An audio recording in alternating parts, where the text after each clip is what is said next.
الحمد لله رب العالمين والصلاة والسلام على أشرف المرسلين نبينا محمد وعلى آله وصحبه أجمعين.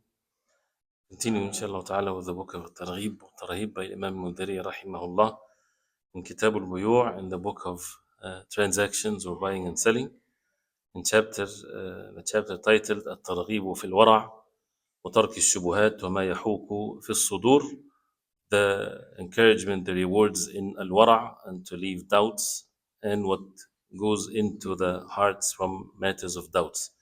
And al-wara', as defined before, is to leave what might harm you in the hereafter. Of course, to leave and to abstain from what's harmful in the hereafter, the clear haram, this is obvious, but also to leave the doubtful matters based on ilm, based on knowledge, that gets the person closer to the haram, especially when it comes to matters of money and finance and so on, which is, we can say it in simple terms as the hadith will be mentioned inshallah ta'ala. You don't just go by the fatwa, but rather you can abstain from what you have doubts in. And this is where the hadith of Wabisa ibn Ma'bad radiallahu anhu قال, this sound hadith عن وابصة بن معبد رضي الله عنه قال أتيت رسول الله صلى الله عليه وسلم وأنا أريد ألا أدع شيئا من البر والإثم إلا سألت عنه.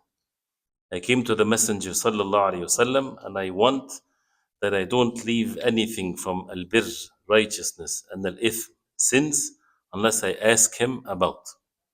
فقال لي, so the Prophet عليه الصلاة والسلام, he said to me, أدنو يا وابصة, come closer, O وابصة. فدنوت منه حتى مست ركبتي ركبته. So I became very close to the Prophet عليه الصلاة والسلام, to the extent of which that my knees touched his knees عليه الصلاة والسلام. فقال لي, so the Prophet عليه الصلاة والسلام said to me, يا وابصة, O وابصة, أخبرك ما جئت تسأل عنه? Should I inform you of what you came to ask for? قلت يا رسول الله أخبرني. I said, O Messenger of Allah, inform me. He said, جئت تسأل عن البر والإثم. You came to ask about al-birr, righteousness, and al-ithm, sins. قلت نعم. I said yes. فجمع أصابعه الثلاث. So the Prophet ﷺ brought his 3 fingers. فجعل ينكت بها في صدري. He kept on ينكت, poking me in my chest with it lightly, with his fingers عليه الصلاة والسلام. ويقول, and while saying يا وابصة, O وابصة, استفتي قلبك. Ask your heart for fatwa. Ask your heart. استفتي قلبك. Seek the answer from your heart.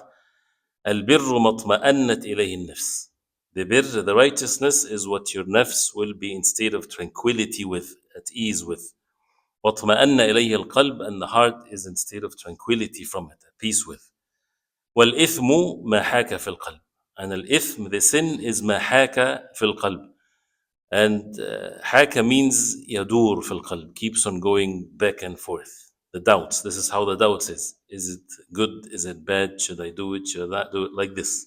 والإثم ما حاك في القلب وتردد في الصدر, and kept on going back and forth in your heart, in the صدر. الصدر is the chest, which is refers to the heart. وإن أفتاك الناس وأفتوك, even if people give you fatwa and they give you fatwa. So this hadith, of course, has to be understood in the proper way. First of all, the concern of Wabisa radiallahu anhu, that he wants to know about righteousness and about sins. And righteousness or sins are well explained in details in the Quran and the Sunnah of the Prophet alayhi salatu wasalam. All the details that everybody wants to know about, it's there in the Quran and in the Sunnah of the Prophet alayhi salatu wasalam.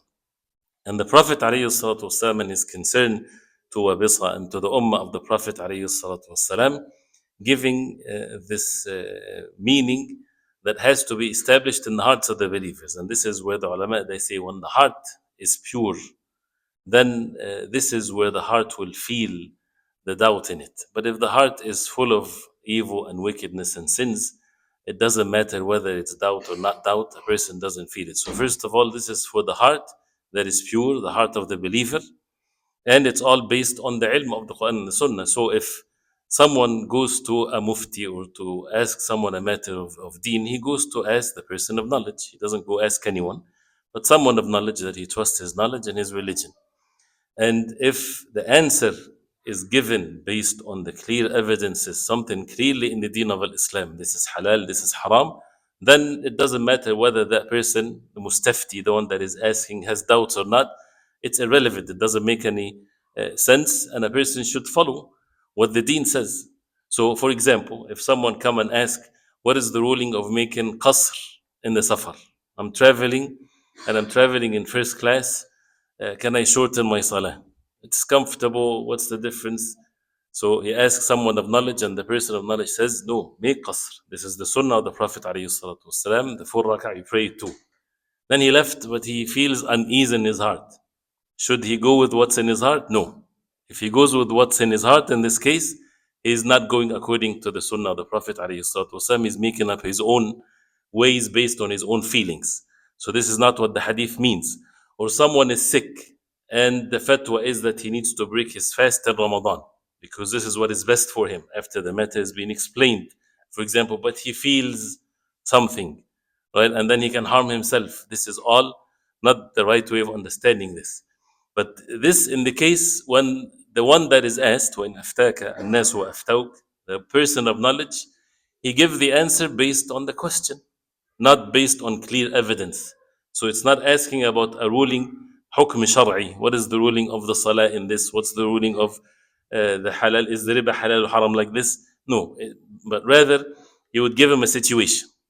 I took this money from this brother and I did this and I did that. So he explained the question to the best of his ability.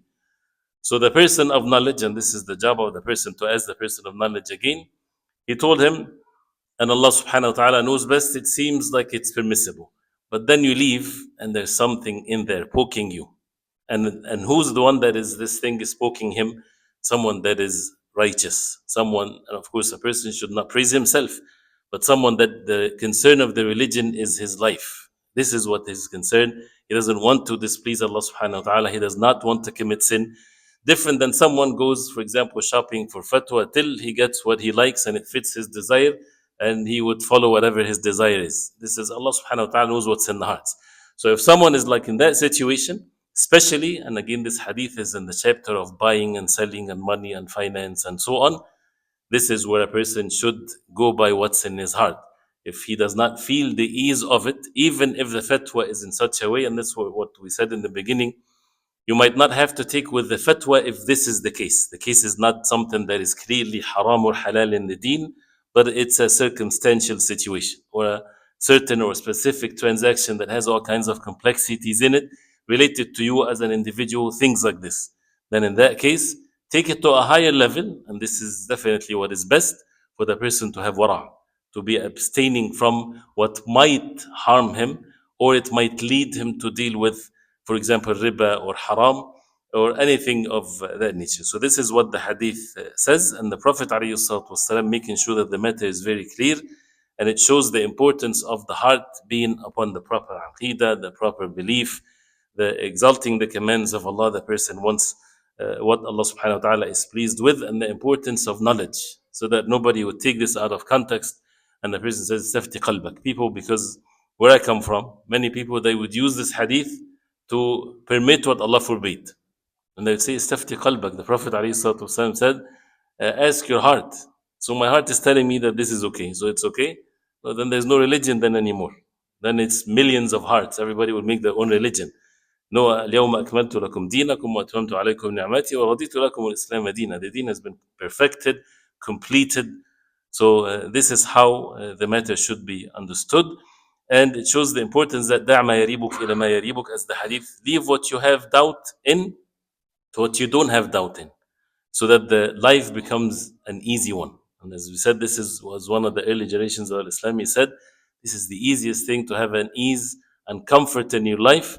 Always stay away from the doubts and be in the spaciousness of what's permissible and what's good, what a person does not have doubt in.